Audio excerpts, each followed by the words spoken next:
From the Terraces, Cambridge Radio.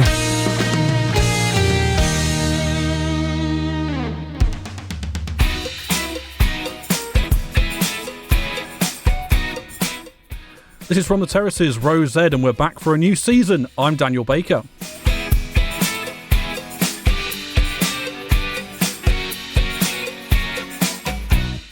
Tonight we have an in-depth season preview of the women's teams, and we look at how the 2026-27 campaign might unfold for Cambridge United, Cambridge City and Histon.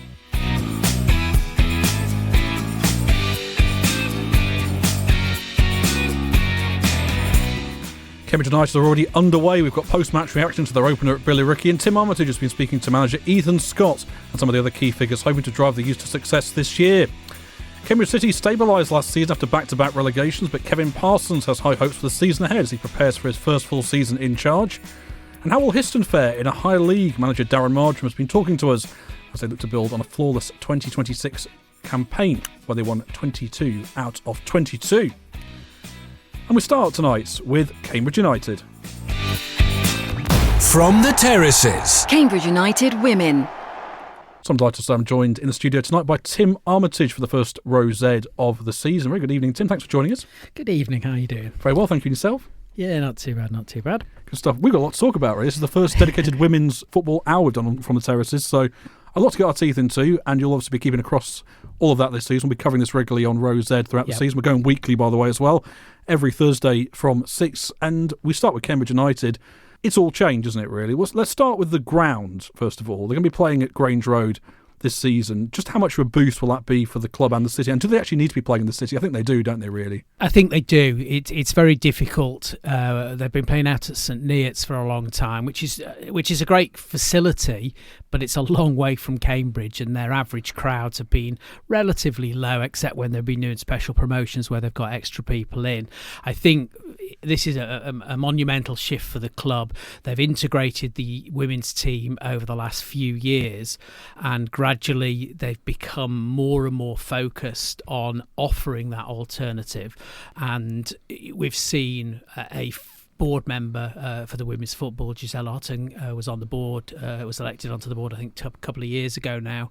And this year we've got Charlotte, who is now the new full-time general manager. She had that role as a part-time role. Now she's got it full-time. They want to identify an audience that they can bring in, and like the club as a whole, they've identified families to come in. Being right in the centre of Cambridge now, though, gives them a whole new audience to aim at. And if you look at, for instance, the games that they've played at the Abbey, they've had up to 1,500 people at those games. So that's an audience that's keen to see women's football that perhaps wouldn't want to travel out to St Neots. So I think a huge thing for them, first of all, having a proper home facility in Cambridge. Yeah, agreed, yeah. 100%. The thing is as well with Grange Road, now it's obviously going to be quite cost effective to have games there as well, because I think the thing with the Abbey, it would be great to have every game at the Abbey, but you wouldn't necessarily fill it. It's the cost, isn't it, really, as well, like, being able to sustain the level of maintenance involved as well, being able to run the stadium for a day, it's all about cost, actually. Perhaps being more central might be better as well. Yeah, it's difficult because at the moment, and who knows what the future might bring, the crowds aren't going to be as big at the women's game, and I'd rather see them in a stadium that looks full and sounds full and has an atmosphere. Not saying that the Abbey didn't have an atmosphere, but when you're bringing in even 1,500 people, that's one stand's worth, and it's not even a full stand. So it kind of looks a bit empty. And besides which, they're establishing an identity for themselves, and having a different home ground is going to make that a lot easier to create that women's atmosphere that they're looking for, that's separate but together with the men's atmosphere. I think they can fill it as well. Just think sort of week in, week out, they'll be able to consistently get the good crowds. Well, if there's 1,500 people will come down to the Abbey, which is a little bit out of town, and 50 which will travel all the way out to St Neots, then there must be a good number, I think. Happy medium, almost. Definitely good few hundred we're talking about there. Now, you're going to the first home game on Sunday. Yep. It's London Bees, isn't it? So be a bit of a buzz about the place for that one, if you see what I did there. But in all seriousness, though, I think they're really talking about putting on a show, aren't they, really, with that as well? It's going to sort of be quite an all-singing, all-dancing event. Yeah, it's quite literally, I think, as well. It's one of those things, you've got to make a good impression to start off with, so there's a lot going on that first day. I know there's an inflatable play area for children. And adults, maybe as well. Yeah, I'm not sure about that, but definitely for children, there's going to be a whole a whole host of food vans down there. There's a new announcer specifically for the women's team, and I think there's going to be other things going on. There's going to be music. I think Majestic Audio are providing a whole load of stuff, and generally it's just designed to kick it off but maintain an identity. The shirt sponsors are going to be different, and there's also, I think, things that are going to be added, like there will be march out music, but it won't be the same as the men's team. There'll be a victory music, but it won't be coconuts. Because I was going to ask that question actually about coconuts, or no coconuts. It's interesting because I don't know whether it would have raised a controversy if they'd done that. It's a Cambridge United thing, but there may have been. But they've decided no, they want their own separate identity. Fair enough, and I think it's a really good idea. They are a separate thing. They're not subservient to the men's team. I think to establish their own identity and to take that into a new ground for a new season, I think is great. I think they might play the odd game at the Abbey, do you think, as well? Like any sort of big games. It might be like a derby game or something on occasion. Yeah, it's going to be interesting. I'm not sure what the plans are about that. I guess it's almost doesn't make sense for them now because, this will take large crowds and it is their home stadium. So whether they will choose to do some at the Abbey or not, I really don't know. It's an interesting thought. Well, let's talk about the other big change. It's in the dugout, actually. The first person leading Cambridge United in the new era is Ethan Scott. Now, he joined from Norwich in May. He'd been at the Canaries for 8 years. Interesting pathway to management, perhaps, as well. Academy analyst is where he started, wasn't it? And he kind of worked his way through different roles. He's 26 as well, so I think some of the players will be older than him, first of all. That's going to be interesting, isn't it? Yeah, it could be. I mean, it is interesting. It's also interesting the fact that I think it was 3 days after he took Norwich up, they decided that he was surplus to requirements. Interesting, but I don't know what difference of opinion perhaps around the direction of travel. Sometimes that can be the case, can't it? When your team gets promoted, you sort of think, well, what do you do next? And whether the ambitions didn't match, I don't know. But it could have been, but as I said in the interview that we'll hear later, I mean, Norwich's losses are gay, and I think he's a very experienced managerial staff. He's already done a lot around how he wants them to play, and we'll come on to the first game of the season, Billericay, who were relegated into their league, so technically have only just come down to the same level, although they had a torrid time last season. We'll come on to that later. Yeah. I did have a look at the stats, Tim. I didn't believe them when I first saw them. Nobody could do that badly. They had a bit of a rough old ride, didn't they? It has to be said. But it has to be said, they were still promoted, and they've come back down, and United dominated them. Very, very good start to the season. Exactly what United wanted to see, and Ethan was very pleased about that. Yeah, we'll come on to that later on. Obviously, very much a perfect in many ways start. We'll get the thoughts of Ethan Scott on that later on. Let's talk more about him then. Do you think that there was an argument to say it was a coup and a good match? Do you think having sort of a younger, a man that's not, I wouldn't call him unproven if he's actually managed to get a team promoted, even in an assistant manager role, a good match, do you think? And do you think a fresh approach was needed as well? Someone that's a little bit different? Yeah, I think it's interesting that you could see this whole season as being a fresh start for United. They've not necessarily done as well as they think they should have been doing, bringing in a new manager who's brought in players from Norwich and has generally looked to change the style of play. And from what I've seen so far, he's done very well with that. He's well liked amongst the players. You can tell that already. There's an atmosphere around there and there's a confidence in the way they play now. So I think it can only be a healthy thing. Yes, you can argue he was only assistant manager before, but he did play a good role in Norwich's success, so it will certainly rub off United. And we'll come on to that later on because we know that quite a few Norwich players who are out of contract did move across to Cambridge United over the summer. We'll come on to those signings later. Obviously, we'll be chatting to one of them, Hope Strauss. Before we go any further, let's get the thoughts of Ethan Scott ahead of the new season. Tim, you've been very busy and you've been chatting to him about hopes for the first season. So Ethan, I guess you perhaps didn't expect to be at Cambridge United at the start of this season. I think at the start of the season I definitely did. I think if you'd have asked me in May, probably not, but yeah. It's an interesting move, and I don't want to go into it, but obviously being let go so quickly after gaining promotion and kind of not getting a chance to show what you could do there, you were obviously disappointed about it. Yeah, it's natural disappointment. I think in the few days afterwards, it's always the what ifs, but I can't control that, and that's other people's decision. So I can control what I can control, and that's coming into Cambridge and doing a good job here. And I guess Norwich's losses, Cambridge's gain in this case. So you settled in nicely to this. Yeah, that's kind. No, look, I was always keen to get into a job quickly, and I didn't want to just not doing anything. So I think as soon as the opportunity came up here, it was one I was ready to take. And you've joined the club at a really interesting time with the move to Grange Road, coming back to playing in the city rather than out in the outskirts. Big thing, and hopefully big things will develop from that. Yeah, it's phenomenal here. I've been saying to a lot of people that I know, this isn't just trying to big it up. This is a phenomenal place to play football. And when you're driving in, the way that I come in from Norwich, you see this, it's got this aura about it, and it's a lovely place to play. And yeah, really looking forward to seeing lots of fans in it. And I guess you come in perhaps with a slightly different approach to the way you're playing football, having had that success last year. How much of a difference have you made to the team? How have they coped with your style of football? Look, I think there's some great footballers here, and not just great footballers, but great people as well. And I think I could have told them anything, and they'd have gone for it. So, absolute credit to the group. It's nothing to do with me. It's we want a certain level of intensity in the way that we play. I don't want to give too much away in case Billericay are listening. But yeah, no, the girls have adapted brilliantly, and full credit to them. And I guess, a new manager comes in, and obviously a number of Norwich players have come over as a result of you being here. But you look at Cambridge United and perhaps look at the seasons, especially past 4 or 5 seasons, where they haven't really achieved what they should be achieving. How can you shake them out of that, and how important is it that you make it a good start early? Yeah, there's players here that will have been disappointed with the way the last couple of seasons have gone, and it's my job to galvanise the group and make sure that we're achieving what we should be achieving. And that for me is going into every game with the mindset that we can win.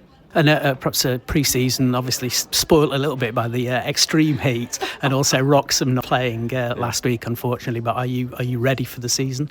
Yeah, I think for me the Wroxham game was going to be a rehearsal more than anything. I think physically we're exactly where we need to be. Yeah, it was disappointing not to play, but like I said to the group at 9 a.m. before we trained, it was, we're going to control what we can control. We're going to come out here, do the work, and be ready. And the group showed us Tuesday that they're ready, and they'll show us again tonight. I've got no doubt. And we're going into Sunday clear hearts, clear minds. And obviously, apart from the teams that came down, you may not have too much experience of them, but you've seen all of the other teams before. How do you think it's going to go the start of the season? I think at this time of the season, there's always a few teams that are saying they can do this, they can do that. And look, for me, we'll just concentrate on ourselves, concentrate on what we can do, concentrate on what we can do in the week to make sure that ultimately we're putting ourselves in the best place to win. And that's all we care about. We'll hear more from Ethan Scott later after the Billericay game, which we touched on earlier on. But let's talk about sort of aims for the season then. And before we do that, Sean Greygoose is an interesting case. He was let go by mutual consent, quite an abrupt departure actually back in April, perhaps an indication that things were just not going well. If a manager leaves before the end of the season, it's usually not a good sign, but he's come back as assistant, that's my understanding. So perhaps there's no hard feelings there between him and the club. Yeah, I think it's difficult. I mean, he would say he didn't have a great time at the club as the manager. Results will show that perhaps he wasn't ready for that level of promotion at that time. And I think, it's nice of the club to look at it and say, well, actually, as an assistant, he's been very good and have taken him back. And, perhaps he will develop now under Ethan and become a manager sometime further down in the future. So maybe he wasn't ready at the time. Yeah, I think so. Sometimes, you can be promoted too soon into a role, and he's done a lot of work with the academy, hasn't he, Greygoose? Lost of us. Well, there was a lot of good work going on there. Now, we looked at the league table, didn't we, for last season. Cambridge United, well, the 10th place position, it looks 10th out of 12 doesn't necessarily look great, but then when you look at the table, actually they stayed up quite comfortably in the end, really, with Sudbury sort of 9 points below them. Chesham finished bottom on 5, so the position wasn't quite as, it was obviously perhaps a little bit too close for comfort if you think of it in isolation, but when you look at the stats, actually they were comfortable but lost 14 out of 22, and obviously that's probably more games lost than they would have liked. Yeah, absolutely. I mean, you can't. They were nearly 40 points, or more than 40 points off the top spot. It's difficult enough in the Women's League. I talk about this several times in the interviews today, and we've banged on about it many times, that generally there's one promotion per year. Last year there was a playoff, and I think they're making those every other year now. So next year will be 2 people, one automatic and one into a playoff spot. So the structure of the leagues makes it difficult to get out of a league, and it also means that for many teams the season is over, not far into the second half of the season, because there's no way they can make up the points get to top spot or second spot. So it's unfortunate that the way the leagues are organised, there's not a great deal of movement round, and there are some very good teams that miss out on promotion because they're just 1 or 2 points behind the other very good team. What would be the aim then? If it's only one spot, it's just a case of trying to finish as high as possible, isn't it, this year? Yeah, the aim. I mean, the perhaps unrealistic aim is to win the league and get promoted. I think at this stage, what they want to be is they want to be fighting out at the top end of the table rather than trying to avoid relegation. Yeah, comfortably they made it last time, but it would be nice to be playing up there and perhaps only missing out on promotion by 10 points rather than the other way around. So I think that would be the aim: is get there and stay up there. Fantastic stuff. Well, let's talk about the captain, Lauren Webb, taking on that role for this coming season. She's been around for a long time, been at the club for a few seasons, perhaps just a natural choice. Yeah, I think I got into a lot of trouble because I didn't know whether to call her a veteran or a senior, and she didn't like either term. But yeah, stalwart of the club. She's been around the club a long time. She's played in most games, I would have thought, over the last few years as a keeper. She's been very good as a keeper, and she is well respected, and I think it's a good appointment. I like captains at the back of a pitch because they get a better view of what's going on and can marshal resources. I know some people don't think goalkeepers make good captains because they're too far from the action, but she'll tell it like it is, and I think it's a good move, and she's so pleased and so honoured to be able to do it. And we'll hear from her now. Tim, you've been chatting to Lauren Webb. Well, Lauren, welcome back to another season now, a senior player at the club, and you take on the captaincy this season. Yeah, I'm really excited. I've been here 6 seasons, and to be given the responsibility of club captain is really exciting, and I'm immensely proud to have that responsibility to take the club forward, especially with an exciting time coming up playing at Grange Road. Reunited back in the city is amazing. So yeah, very, very excited. It is interesting because, for a long time it was St Ives, it was St Neots. You didn't really have a home. Fans had to travel a fair distance. So hopefully this is going to make a big difference, and it's such an amazing facility. It's amazing. It's historic as well. If you were to look around the ground, it's been here years, and to have an amazing facility like this with history, it's amazing. And being back home, it means that we can have the fan base, we can inspire the next generation of footballers from Cambridge and just grow the club to where it needs to be and push further up the league and further up the pyramid of football. So it's really exciting to be back in Cambridge at Grange Road. A new manager comes in, Ethan Scott. Obviously, he's going to bring a style, a different way of playing. How has that gone? How's that gone down? And how are you adapting to it? Yeah, he's a man that has experience, obviously with his previous clubs, and he is brilliant. He's come in and adapted to the players that we've got already. He's brought in some outstanding players, and we've all adapted really, really well. He's put 100% faith in me and the staff, and it's really excited to be part of the vision. It's the standards stepped up massively in terms of previous years, and obviously previous management have been there. It's been a step forward, but this one seems to be really, really pushing, and I'm excited. And my role as a goalkeeper and as a club captain can develop furthermore and make myself even better of a player. So that's Lauren Webb there, the new captain of Cambridge United Women. Let's quickly talk about new signings. And so quite a lot came from Norwich. We had Kerry Fly, Olivia Cook came in as well, Amber Willis, and obviously Hope Strauss being the big one, really. Interestingly, Kerry Fly, when she was at Cambridge City, she was the Terraces Player of the Year. Wow, I thought the name looked familiar, actually. Yeah. So we spotted that talent early. Very, very much so, yes. And now she's almost like a sort of homecoming as well, but with Cambridge United this time. So, interesting thing for Hope Strauss, actually, having worked as for both the men's and women's team at the same time, still very young in her mid-20s. We talked about the big change at Norwich. In fact, it was a bit of a transition for them promotion-wise. 7 players left and the manager. Quite a number of them have rocked up at Grange Road. Now, Hope, as we're speaking to you, Tim, this is Hope Strauss, one of Cambridge United's new signings. Well, Hope, welcome to Cambridge United. Just about to start a new season. Are you settled in already? Thank you very much, firstly. And yeah, settled in very nicely. Obviously, a few girls from Norwich came over with Ethan, so for me I've had quite a few familiar faces to settle in, which has been really good, but also the girls that I've met here have actually adapted to me, I would say, quite well, and have made it so easy to integrate within the group. And yeah, honestly, it's been really good for me to meet all these people and for them to accept me for who I am. And obviously the news of Ethan Scott getting let go and him moving over to here, was that instrumental in you deciding that this is where you wanted to come to? Yeah, 100%. As soon as Ethan got the role, he gave me a call and said, did I fancy joining? And obviously for me, my journey came to an end at Norwich. So for me, it's made sense to join Ethan and come here. And obviously speaking to Ethan and Charlotte, the vision they have for the club is exactly where I want to be. We have big beliefs and big ambitions, and for me that's exactly where you want to be as a player. You don't want to go to a club that's stagnant and has no ambition, so here I feel right at home. And you joined Cambridge United obviously at a really amazing time as they move into Grange Road, back into the city. Instead of having to travel miles, we don't have to travel very far anymore. Yeah, it's brilliant, and obviously the plan is to get as many fans as possible down here and create an atmosphere that will hopefully fit in with the football that we're going to have, which is going to be really exciting, and it will give the fans a lot to cheer about. And yeah, so the more people we can get here, the better for us. It's, as you say, it's kind of integrating the women's team even more than it was last year, and they've been making this move for a while. But I guess on the pitch, the success that perhaps a club like Cambridge could have hoped for hasn't really materialised in the last couple of seasons, apart from a losing the plate final back a couple of years ago. How important is it with a new home to start making a real impact on the league? Oh, it's really important. We know as a club and as a team that we need to impress this season.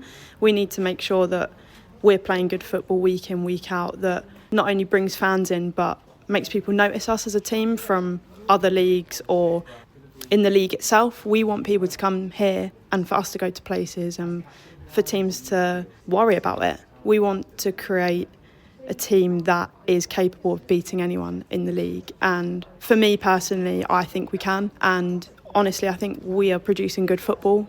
Ultimately that's all we can do as players and individuals.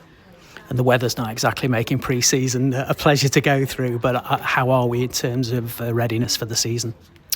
Obviously we had a slight setback at the weekend with Wroxham obviously pulling out of the final pre-season game, but in our meeting before training we obviously had a discussion of how we can best do that. We obviously trained and got in match load on the Sunday, so everyone's ready to play 90 minutes come Sunday. I think we are in the best place possible that we can be as a group. We've obviously played a handful of games and all of the results have been relatively positive, and from each game we've built on Ethan's philosophy and Ethan's style of play, which I think has been really good. Obviously with a new manager coming in, new players coming in, it's not always easy to implement a new style of play, but everyone seemed to have got on board with it relatively easily. Obviously it's quite helpful where a few of the Norwich girls have come over and know how Ethan plays, so it's helped others. But then also for me, hearing other people's opinions on how the style of play is, it actually has helped me to learn it even better. Hope Strauss there having a chat with Tim. So let's quickly move on to the next person that's very important. We talked about her earlier on, Charlotte Crisp, who's got a bit of a full circle thing going on, back in the role full time this time as general manager, and it's back to Tim, who has been chatting to her. Charlotte, I'd say welcome back, but been around for an awful long time, both playing here in the academy pathways and actually previously held this job on a part-time basis. Yes, I have indeed. Been at the club in multiple roles for nearly 9 years now. GM part-time last season, and now fortunate enough to be in the position where I'm Women's General Manager full-time going into this season, which is really exciting, especially with the investment and the interest which the club are now back in the women's team, and the move to Grange Road, which is really exciting. And it's been an exciting time over the last few seasons to watch the women's club actually become a proper part of Cambridge United. They were always there in name, but it was always kind of a very separate organisation. And we had Gisela made it onto the board of directors last year, I think. And obviously now a full-time role as general manager has been set up. And it's really starting to feel, we'll come on to the move later on, but it's really starting to feel like Cambridge United now has two teams rather than one team, and the women who play somewhere else. Yeah, definitely. I mean, the club was integrated fully into the main club, I think it was about 5 years ago now, and each season it's just developed from there. Again, going into this season, come in the 26-27 season, you know, the move to Grange Road, the GM full time, it sort of shows the direction in which the club want to go, and that's forward and that's up. So yeah, as I said, really positive and really exciting to get going ahead of the new season. And as I said, it's been a long involvement with you've had a lot to do with development football and the girls' game, and massively increased the number of people who are in the female pathway, and that's obviously something you're very proud of doing. Yeah, 100%, and that's my passion really. It's great to see now the pathways coming to fruition. We've got so far already in terms of squad confirmation this season, 3 under-18s that are involved in the women's squad going into the new 26-27 season, and we hope for that to continue as the season progresses. I mean, I think going into the new season we'll hope to have over that 500 players marked in terms of females involved in the pathway, and we're always looking to develop that, and long may that continue. And it's been interesting, obviously, with the success of the England team. It's been one of those things that there's been a lot of talk about the development of women's football, and some clubs have seen it, some clubs haven't quite seen it. And I kind of, at times we felt as we were following the women's game that Cambridge United had kind of missed out on it a little bit in terms of integrating it better into the club, playing away in St Neots and St Ives and places like that where it's difficult for people to get out to. But bringing it into Grange Road is a huge thing to get the team playing back in the city centre. Selling season tickets for the place gives you a home. Yeah, and it's very much going to be our home. It's still very much in the development of that. We played a handful of pre-season games here so far, but already it's made a huge difference in terms of the culture, in terms of the interest, and naturally it's our city and we're united. So we're really excited. We're really grateful for the university as well in terms of our partnership and allowing us to get this over the line. But again, it's the direction we want to be in. We want as many people here as possible. I think the 2 games that we held at the Abbey last season, both over 1,000 in attendance, 1,500 in the second game. So there's clearly an interest in Cambridge to support the women's team in particular, alongside the men's team. And we're just hoping to continue that success now being back in the city centre, and hope we sort of get similar crowds to that throughout the season. And on the pitch, I guess it's fair to say the last few seasons, particularly the last 2, really haven't gone the way you wanted to. You haven't had really the success on the pitch that you'd hoped for, apart from the National Plate final where you lost to Derby, unfortunately. Is that something Ethan comes in and brings a lot of experience with him? Is that something that you think can change this year? You can start to really push to get top end of the table? Who knows in terms of where we'll finish? You know, naturally we want to finish as high as possible in terms of league table, and go as far as we can do in the cup competitions. I think our focus is very much in winning each and every game. The league itself this season looks incredibly competitive. I think previously, you know, you might have had your out-and-out favourites, where this season maybe it's more difficult to identify. But I think this season we're very much performance culture. With the move here to Grange Road, we want to, you know, involve the fans and the supporters in that, and where we'll finish in the table as high as possible. But we're in for a journey, and hopefully it'll be a successful one this season. And it's one of the things that we've talked about on the show a number of times, the league structure, and I guess it's difficult because there aren't that many teams playing, but it's one of those things that with only one promotion spot available, the difficulty is always you can do really, really, really well and you don't get anything out of it. Is that something that the league are actively looking at to try and get a better promotion relegation structure that allows more people to move around?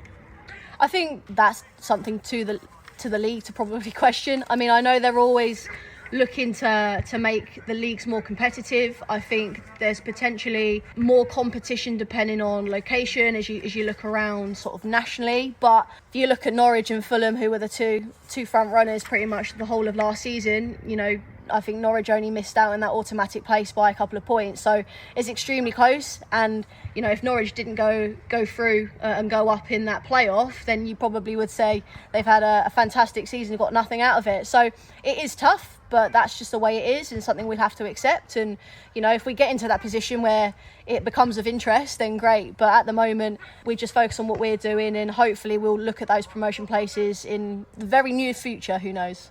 And you mentioned Norwich there. Obviously, Ethan Scott bizarrely let go immediately after getting them promotion. Their loss is obviously your gain. A lot of experience in a manager, and hopefully can make big changes in the way the team play and bring success to the whole organisation. Yeah, definitely. As you mentioned, you know, you've summed up great in terms of their loss is very much our gain. I can't speak highly enough of Ethan. He's been great in terms of coming in. His values fitted perfectly with our club's values and the direction in terms of what we want to go in terms of the backroom staff as well. Obviously Sean's now been reinstated as his number 2 with Sam, goalkeeping coach, and I won't go and name all of them, but they've been fantastic so far, all brought into the project in terms of what we want to achieve this season. And it's really exciting because of what we've built, not only staff wise but culture, facilities, resources, and hopefully now that will just correlate into performances and results. And obviously you've been busy recruiting over the summer a number of new people in. They've presumably settled in now after the pre-season, but are they looking forward to getting started in a United shirt? Yeah, I mean the squad we've built so far we're happy with. It's going to be competitive, and that's what we ultimately know we need and want going forward. I can hopefully speak on behalf of all of the players and say that everyone is really excited in terms of, again, what we're building and where we want to go. It's ultimately now down to them when they step on the nice new Grange Road pitch and get those performances also in the away grounds, which I know are going to be difficult at times throughout the season. If we look at the league, we've got a nice away trip to Saltdean, which is a new club that have recently come up. So those are going to be challenges. There's going to be many challenges across the season, but everyone's very much looking forward to it and is buying in the direction that we want to go in. And the first home game here at Grange Road is on the 23rd. That's going to be Barnet. Obviously, you'll be expecting, hopefully, a big crowd. It might clash with holidays, but hopefully not. Hopefully people will get along. Yeah, it'll be great to get as many people as here as possible. It's one of those we appreciate in terms of timing. It sits within the school holidays. However, what we're looking to offer to the supporters in terms of their experience at Grange Road is hopefully one to enjoy and remember. We're going to have a fan zone, kids zone. There's going to be different varieties of food trucks. There's going to be a bar offering. We're going to have a host. There's going to be music. So we're not here just to hopefully put performance in on terms of the pitch, but off the pitch we want people to come here, have a really good time, and hopefully come back throughout the season. Charlotte Crisp talking to Tim. Very, very quickly, I need to touch on the 4-0 victory that Cambridge United had over Billericay on Sunday. The Essex side came down last season. Had a shocker last season. They lost 22 out of 22, minus 100 goal difference. Minus 124, 24 to be precise, yeah. But positives for the U's, of course, with the first senior appearances for Holly Prythurch and Hannah Mitchell. Dominant display. I think you said earlier on, Tim, that you really sort of liked what you saw, really. It was almost a perfect start. It was the perfect start, and a week before you want a big crowd at home, beating somebody who's been relegated, even if they had a bad year, and your first game of the season with so much confidence and so much dominance. 85 minutes, they were really the only team that was going to score. Fantastic stuff. Well, let's get the thoughts of Ethan Scott, who has been speaking to Tim. Ethan, the perfect start to a new season, really. Yeah, I thought from 1 to 90 there, I thought we were excellent. A couple of little bits that we talked about half-time that we probably want to improve on during the game, but I thought ultimately we were a good side today and fully deserving of that. As you say, it was really only the first 5 minutes of the game where Strauss stopped a goal on the line. Yeah. But after that, it was really 85 minutes of dominance from you. Yeah, I think it's probably a little bit my fault, to be fair. I said that to the girls. I think I was hyping it up. We need a quick start. We need this. And I just think that a little bit rabbit in the headlights, and it's going to happen. We want to be aggressive. We want to play on the front foot. And sometimes you do tip over that edge and go too far. But absolute credit to the group, especially the leaders in there as well. Settling them down, and like you say, from 85 minutes I had no concerns. Very happy Ethan Scott. Well, that's all the Cambridge United chat wrapped up. We'll talk Cambridge City in a sec. From the Terraces, Cambridge Radio.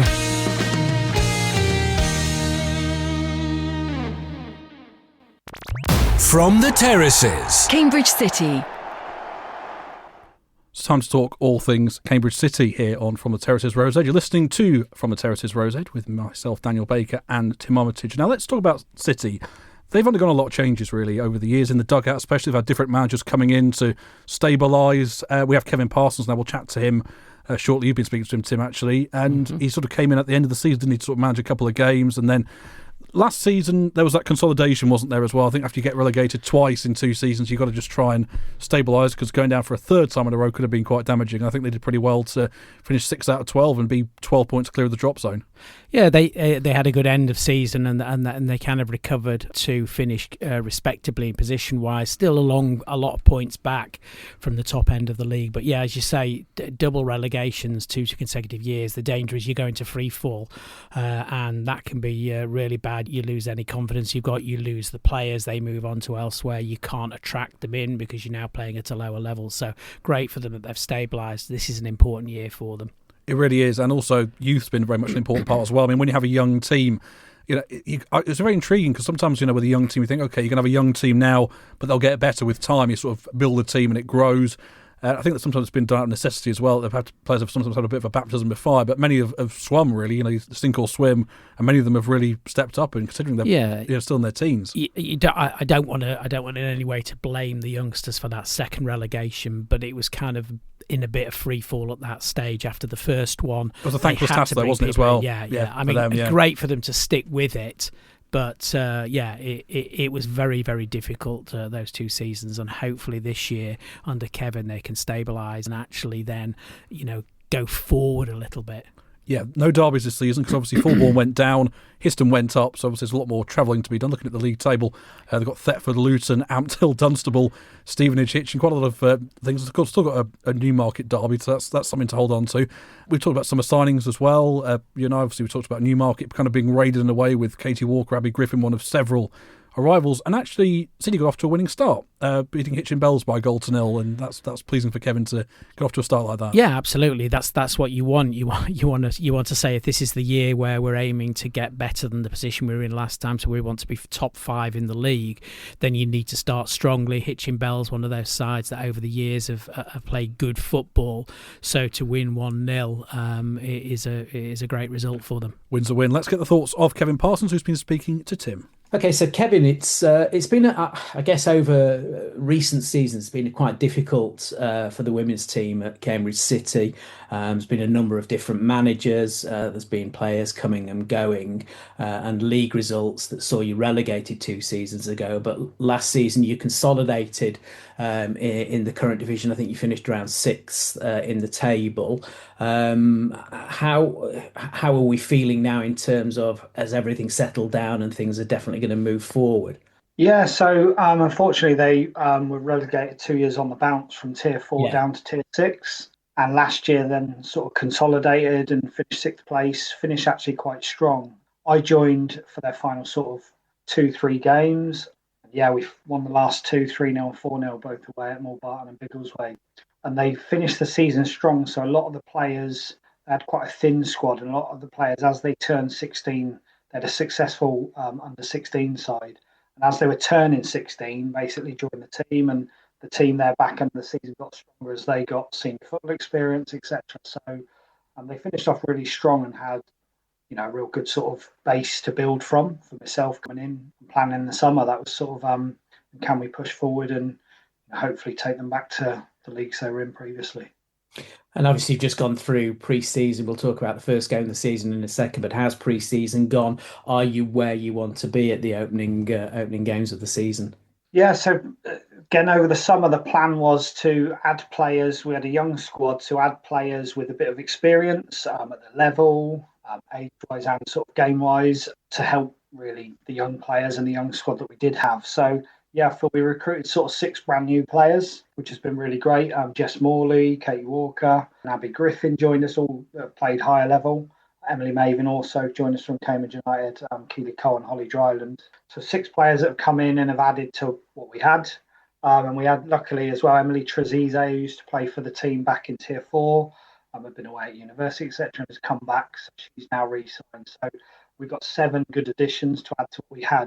And again, players that have played lots of games and at the level and has more experience in women's senior football. So yeah, we sort of brought them in, and now we're just trying to sort of tick away and build their familiarity across the side, knowing what each player can do, can't do, how they want the ball, receive, what their strengths are as well. So I suppose that's been a little challenge of bringing in sort of older players with sort of new players and sort of, which most teams have any pre-season. Yeah. So just been building, and then from ourselves, what do we want to work on? We played 4 games pre-season, close game, lost 2-1 to Histon, and then we won our next 3 games. So that was positive. We sort of finished off strongly with 3 games in a week and won all 3. So that was really encouraging, again, whilst rotating players and building up fitness and building that sort of, as I said, familiarity. So yeah, we were sort of confident going into the first game against Hitchin. we're missing 3 that would be in around the sort of squad. So 1 is injured and 2 are away still. So we've got those to come back also yet, which is encouraging also. And as you said, the season started last week. It was Hitchin Bells, a side that I think they finished just above you in the league last year. So kind of the same kind of level, and a 1-0 win, a really successful start to the campaign. Yeah, it was a game where we weren't sure. First game, you're not sure, especially, who they've signed, who they've got, who they've lost. Whilst we knew we were in a good sort of place, it was a game that it was quite a close, tentative game, a little bit sort of nervy, typical first game of the season, with neither team wanting to make too many errors and mistakes. But we built in and grew into the game nicely, scored a first half goal, which just settled the nerves a little bit. Captain Jess Morley, who joined us from Royston in the summer, headed one in from a corner, good sort of header, good delivery. And that helped us settle it at half time. And then it was, look, let's just keep doing the right things. And we could have maybe had 1 or 2 more. Equally, they had 1 or 2 chances also. So, look, 3 points and a clean sheet is a good base to start on, knowing that we'll build as we go on also.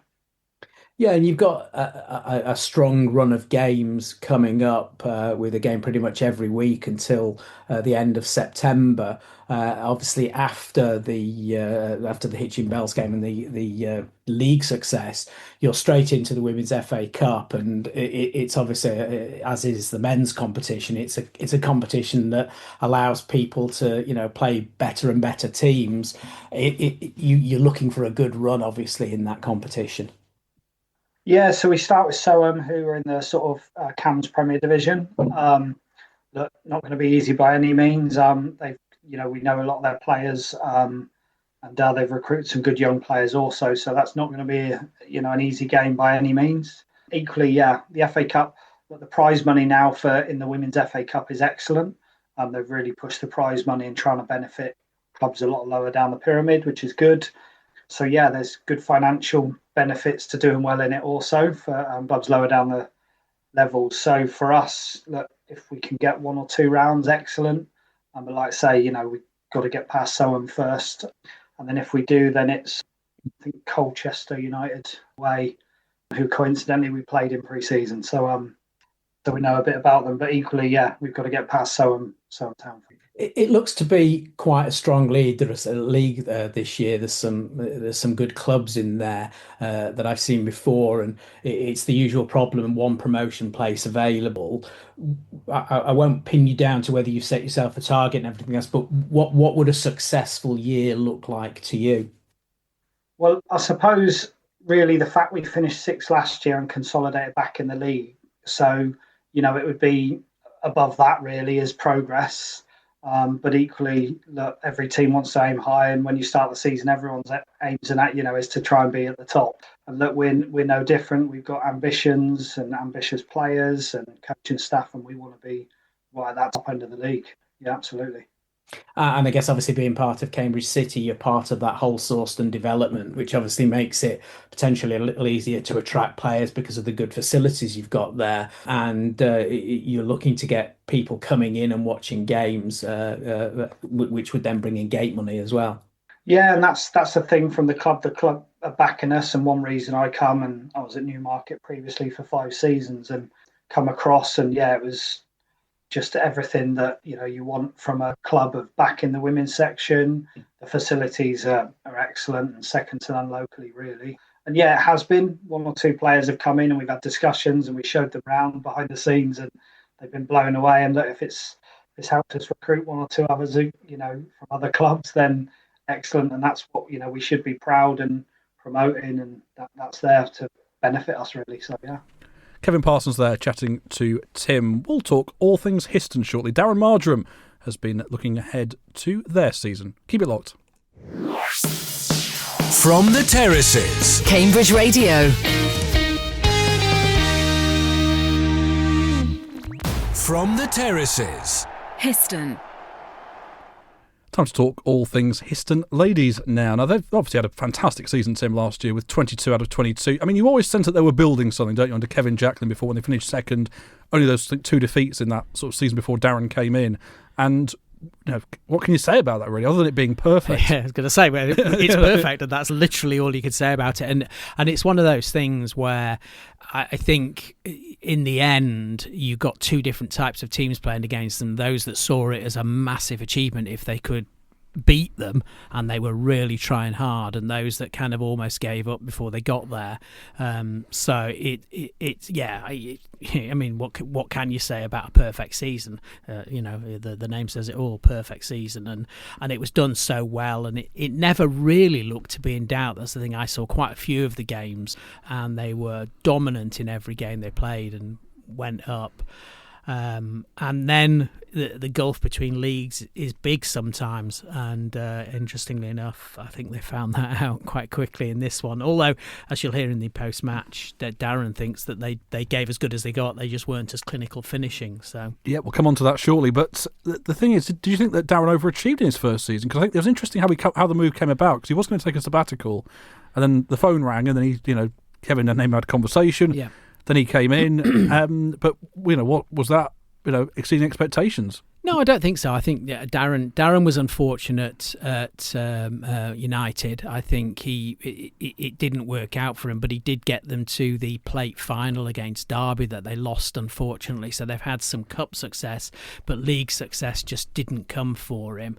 And I think at Histon, it's just all gone well. The nice thing about it was I saw a lot of him in his last few months at United. We were doing quite a lot of coverage at that time, and he looked a broken man, and he looked like he wasn't enjoying it. And then I caught up with him quite early on in the Histon run, about 4 or 5 games in, and he looked a different person. He looked like he was back enjoying football. Energised, I think was the word people use, isn't it? More than that, I think it's more than energised. I just think there's a weight lifted off your shoulder when you start winning games, and when you get that season.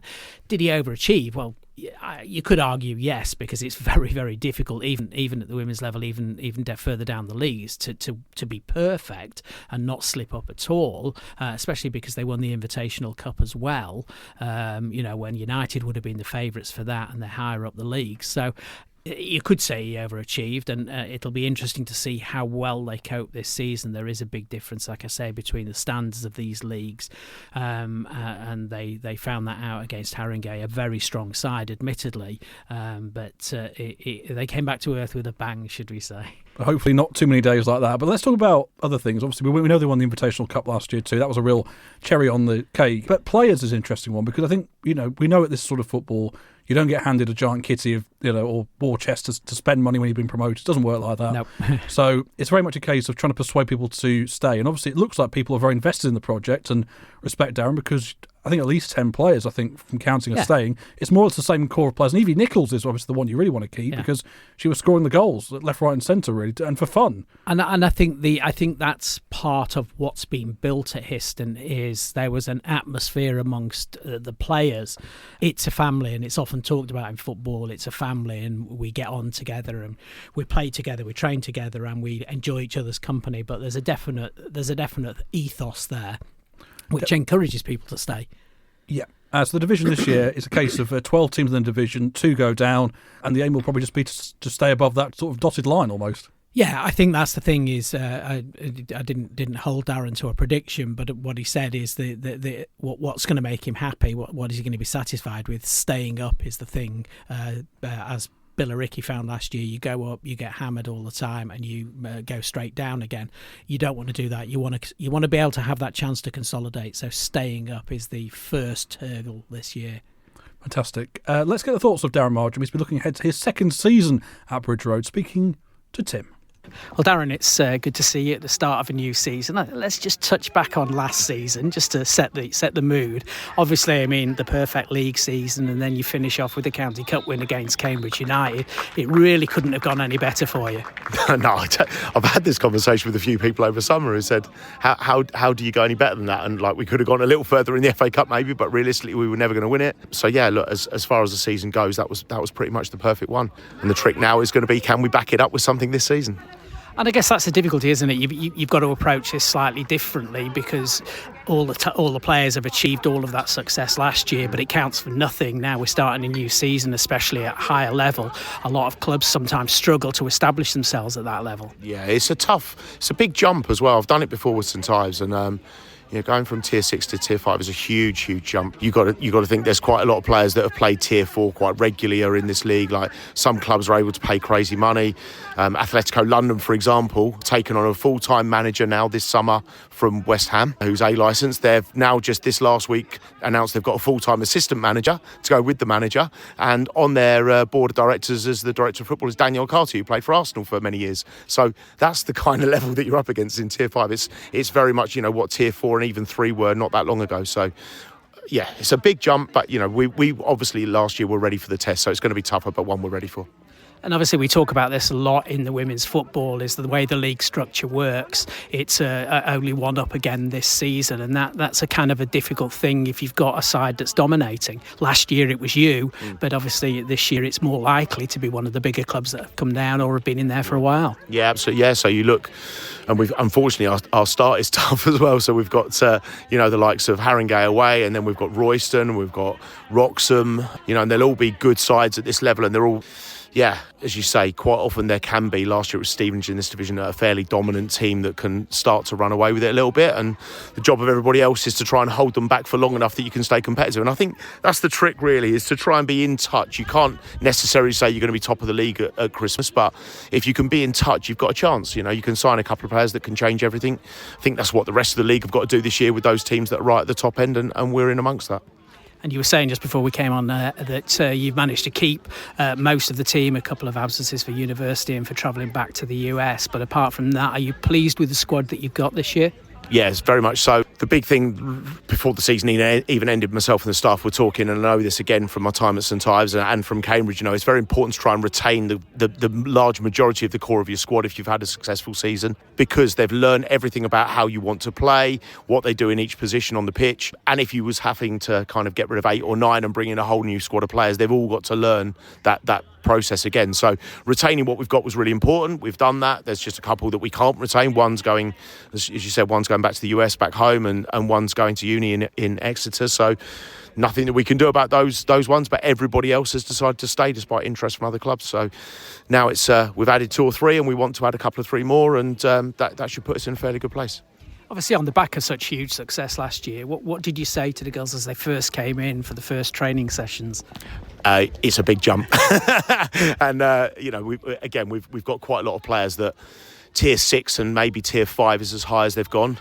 We've got 2 or 3 that've got experience of tier 4, and we're going to need that because it is a big jump. And you find that teams are, Haringey, for example, will be way more physical than anybody we've met in tier 6, and you've got to find a way to solve those problems fairly quickly, because if you don't, you get left behind fairly quickly. So that was my first message: is look, understand that it's quicker, it's faster, you're going to have to be more athletic, the technical levels are much higher. So whereas we dominated on those fronts last year, this year we won't be at the top end if we stay where we are. So it's about us improving. I think pre-season, generally speaking, has been pretty good. We played Stamford a couple of weeks ago because I knew they were kind of, they're an established tier 5 side in the Midlands League, gave us a good challenge against something like what we'll face in our league, and we competed very well. So yeah, I think the message to them was that it's going to be tough, but let's embrace it. And you brought some new players in. Have they settled in well? Really well, yeah. We've got a couple of really nice players. So we've got Charlotte, who's joined us, who's been playing at right back in pre-season, very athletic and has done really well, very competitive, so adds a bit of physicality to the side as well. And Tia, who can play anywhere in central midfield, who's got real quality. I've worked with her before when she was a younger player, and she can strike a ball from absolutely anywhere, and when she's on form, she can score goals from the halfway line. She's that kind of player. I guess not the ideal weather for a pre-season. It's been a little bit hot. Have you managed to get to where you want to be at this stage? I think so. Like last week we played Needham Market, and it wasn't the best performance, if I'm honest, but the girls have done loads of reflecting on that, and we know what we've got to do. It was extremely hot though, and it did affect both sides. But when I watched back the VO and then got our analysts to do the stats on the game, actually you look at it and we created as many opportunities as they did. So it was just they was a bit more clinical with the chance they had, and we made some mistakes that gave them opportunities, and it's just those fine margins. But yeah, Stanford was a great game. We performed really well and should have gone on and won the game, drew it, but very good performance all round, and the way we've moved the ball and kept the ball is a lot better this year. So I think our development from last year has been good. And as you say, it's Haringey, first game of the season away, followed by Royston at home. Obviously, you want to get a win at home as well, but a difficult game to start off with. Really difficult. Two tough games, home and away. Haringey going away to there at any time is tough, and as an introduction to the league is going to be baptism of fire for some of the girls. But I think they're up to the challenge and up to the test. And then Royston at home, Royston have proved themselves for many years. Unfortunately for them, because it's only one up, as we said earlier, they've always been that really unlucky team that don't quite get over the line. But they're up there every single year without fail, and this year will be no different. So 2 really tough games to start with, but brilliant for us to embrace that and say, look, what can we get out of those first 2 games? And that will give us an idea about where we're at. I guess I won't ask you what your aims are for this season, but what would you be happy with this season? Look, the reality is, and if you look at last season, so Hutton, for example, got promoted from Tier 6 into Tier 5 fairly comfortably, ended up getting relegated again last season. It is a big jump, and that's the reality. And so the minimum has to be that we stay in the league. And I can't hide from that. That is the minimum standard that we want to achieve. But we think it's quite possible that we can be in the top half. And as I said earlier, I think the league structure and the league positions can change quite a lot after Christmas. So for me, it's about let's be competitive getting up to Christmas and be somewhere if we can in the top half. And if we can do that, then we can see what we can do from there. So, like last year, we'd like to have a good run in the cups. If we can do well in one of those cups, then that would be great. Darren Marjoram there on Aim for the Season, chatting to Tim. Now let's get his reaction to the 5-0 defeat against Haringey on Sunday.